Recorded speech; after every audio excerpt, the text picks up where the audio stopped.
किसानों को इन्होंने टक्कर दिया। 144 जब मन करता था लगा देते थे परमानेंट। 144 धारा इनकी लगी हुई थी और अपने सरकार के बल पे कीले गाड़े और दूर से हमला किया, सब कर डाला। अभी पता चला कि अभी किसानों ने, आप लोगों ने 288 धारा 288 लगा दिया है। और पंजाब में तो चलिए आम आदमी पार्टी की सरकार है, हरियाणा में इनकी सरकार भी है। और इनकी सरकार होने के बावजूद जहां तक सूचना मिल रही है कि इनके कैंडिडेट सरकार से गुहार कर रहे हैं कि हमको सुरक्षा प्रदान की जाए। हम गांव में जाना चाहते हैं कंपेन के लिए। जो आदमी गांव में कंपेन के लिए न जा पाने की स्थिति में हो, और यह भी शायद भारतीय इतिहास में अपने आप में है कि दिल्ली में भी प्रचंड बहुमत से आम आदमी की सरकार, पंजाब में प्रचंड बहुमत से आम आदमी पार्टी की सरकार, उसको आप कह रहे हो कि हम गिरा देंगे। तो यह तो अब ये हो गया कि जनता की भी जरूरत हो गया कि यह सब खाली इन सबों का खाली फर्जी मुठभेड़ है। लेकिन यह जो इनकी बौखलाहट बता रही है, एक प्रधानमंत्री की भाषा, एक गृह मंत्री की भाषा, ये हमको कहाँ ले जाना चाहती है, किस तरीके की ये व्यवस्था लागू करवाना चाहते हैं इंजीत जी।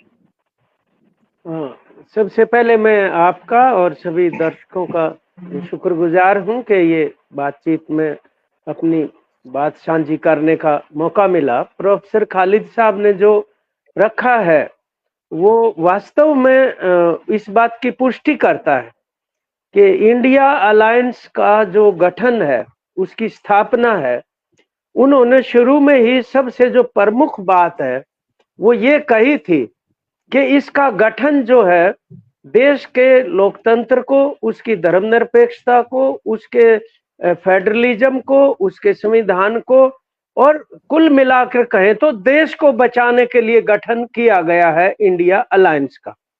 Apart from all other things, हम कहें तो आजीविका के अलावा ये तमाम सारी चीजें उसके अंदर शामिल है। लेकिन जो इनका आचरण है सिलसिलेवार, जो प्रोफेसर साहब ने अभी रखा है आपके सामने, जिस किस्म का ये आचरण करते रहे हैं विगत 10 साल में और आज भी जो करते जा रहे हैं बौखलाहट में, इसने इस बात की पुष्टि करती है जो भी इनके अंदर खोट है और जो भी दोष है इनके अंदर और इनकी जो बदनीयत है, वो इनकी खास बात यह है कि वो सारी बातें ये विपक्ष के ऊपर आरोप के रूप में लगाते हैं कि विपक्षी जो हैं वो देश को कमजोर करना चाहते हैं। कभी अर्बन नक्सल कह देते हैं, कभी टुकड़े टुकड़े कह देते हैं। आप ये बताइए, अगर आप संविधान को तोड़ना चाहते हैं, मनुस्मृति का लाना चाहते हैं, या आप मतलब हिंदू मुस्लिम करके अगर इस तरीके की नफरत फैला के लोगों की एकता को तोड़ना चाहते हैं, तो मैं आपसे ये कह रहा हूं भी टुकड़े टुकड़े होता क्या है, चलो ये बता दो।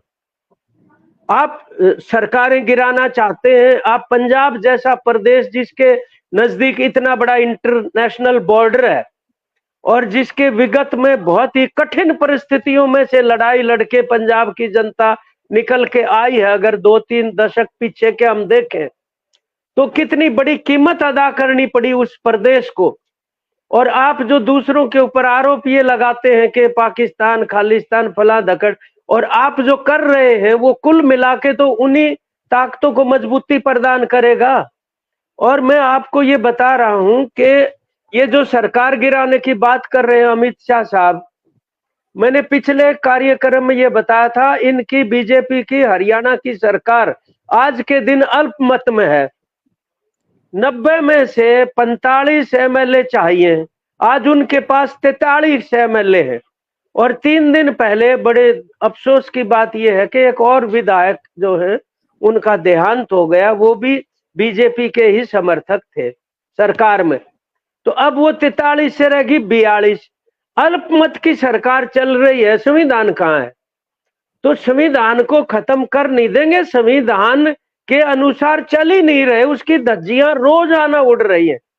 जब आपके 45 की 46 की बजाय 42 रह गए हैं, और वो खट्टर साहब जो पूर्व मुख्यमंत्री, अब तो पूर्व ही कहो क्योंकि उनकी बलि चढ़ा दी इन्होंने एंटी इनकम्बेंसी से बचने के लिए, वो ये कहते हैं हम अल्पमत में नहीं है, दूसरी पार्टियों के विधायक हमारे संपर्क में ये पहली बार देख रहे हैं कि कोई पार्टी का नेता ये दावा करे कि हमारे बहुमत जो है वो दूसरी पार्टियों के एमएलए के आधार पर है हमारा बहुमत। ये पहली बार हम ये बात सुन रहे हैं। खैर, मैं पंजाब की जो बात कर रहा था, अब क्योंकि हरियाणा पंजाब हम तो बहुत इकट्ठे हैं, और आंदोलन के अंदर भी दो मुख्य प्रदेश थे जो रीढ़ की हड्डी की तरह से थे, और उसमें भी पंजाब हमारे से भी ज्यादा, हरियाणा से भी ज्यादा बढ़ चढ़कर उस आंदोलन का आधार प्रदान कर रहा था। पंजाब के अंदर आप लगाइए कि इनको सबसे बड़ी दिक्कत यह है कि पिछली बार इनके पास 2 सीट थी, 2 अकालियों के पास। अकालियों का और इनका गठबंधन टूटने का कारण भी किसान आंदोलन का लोकप्रिय दबाव था। और ये जो फेडरलिज्म का सवाल प्रोचा कह रहे थे, पंजाब का जो बॉर्डर है पाकिस्तान के साथ, उसके 50 किलोमीटर अंदर तक बीएसएफ का ज्यूरिडिक्शन बना रखा है इन्होंने। 50 किलोमीटर इंटरनेशनल बॉर्डर से पंजाब की तरफ बढ़ा दिया। वहां पंजाब सरकार का ज्यूरिडिक्शन नहीं है, बीएसएफ का जो यानी सेंटर का ज्यूरिडिक्शन है। और ये बहुत बड़ा एक हमला है। जब 370 खत्म की थी कश्मीर की, आपको ध्यान होगा हिंदुस्तान में सबसे ज्यादा प्रतिरोध पंजाब के अंदर हुआ था। 1 लाख लोगों ने रैली करके धारा 370 को तोड़ने का भी उन्होंने ये कहा था, ये राष्ट्रीय हित में नहीं है। और पंजाब की मैं आपको डॉक्टर साहब बता रहा हूं कि पंजाब की जितनी आज जो पॉलिटिकल सिचुएशन जटिलता उसके अंदर है, उतनी ही जटिलता उसकी संस्कृति में, उसकी अर्थव्यवस्था में, उसकी सामाजिक संरचना के अंदर मौजूद है। हमें उन सभी जटिलताओं के साथ ही पंजाब को समझने की जरूरत है। पंजाब बहुत रिच है कल्चरली। पंजाब के जो कवि थे वारिस शाह, वो साउथ एशिया के सबसे बड़े कवियों में उनकी गिनती होती है, और वो गहराई पंजाब की ताकत बनी हुई है। और पंजाब के लोग, मलेरकोटला जो एक वहां डिस्ट्रिक्ट है, वहां पर सबसे ज्यादा मुस्लिम की पॉपुलेशन है। और ये चुनौती है, आज तक पंजाब में भी सांप्रदायिक दंगे हुए होंगे, 47 में भी हुए होंगे।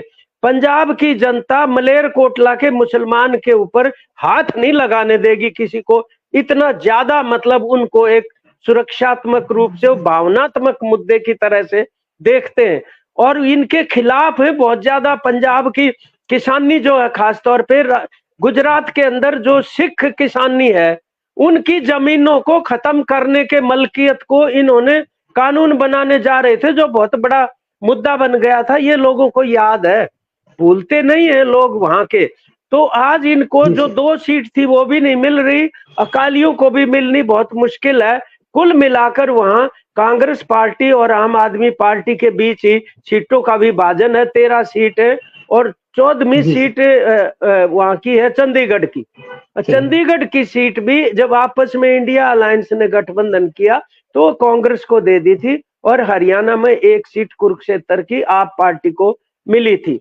ये बौखलाहट है बेसिकली जो वो प्रकट कर रहे हैं जिस तरीके से, और ये कोई रिगार्ड नहीं है, इनको हिकारत है लोकतंत्र और डेमोक्रेसी से। सच्चाई की बात ये है। तो पंजाब के अंदर अगर इस किस्म की ये कोई बात जो करने की कर रहे हैं, तो ये बहुत गंभीर बात भी है। पंजाब एक हमारा, देखिए, कई कारणों से सेंसिटिव स्टेट है, वहां इस तरह की खिलवाड़ करनी नहीं चाहिए। कश्मीर भी सेंसिटिव स्टेट है, जब उसके लिए ये परवाह नहीं करते तो यहाँ। तो मैं आपको आखिर में ये कहना चाहता हूँ, इनकी एक्चुअल मंशा ये है कि किसी तरीके से पंजाब में अलगाववाद फिर से जाग जाए, और उसको इस्तेमाल करते हुए कार्ड के रूप में ये पूरे हिंदुस्तान में पोलराइजेशन करना चाहते हैं। इनको ये पता है पंजाब में तुम्हें कुछ नहीं मिलने वाला, लेकिन ये बहुत ही जोखिम भरा खेल है कि आप पंजाब के कार्ड को टेररिज्म और सेपरेटिज्म के रूप में उछाल के पूरे देश में हिंदू कंसोलिडेशन करना चाहें।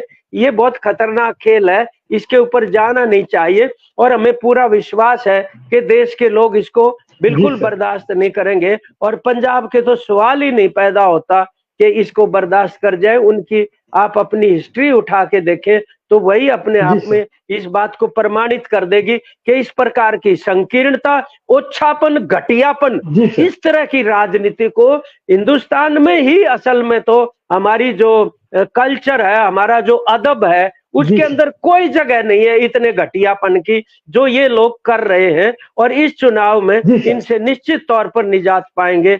बहुत बहुत धन्यवाद।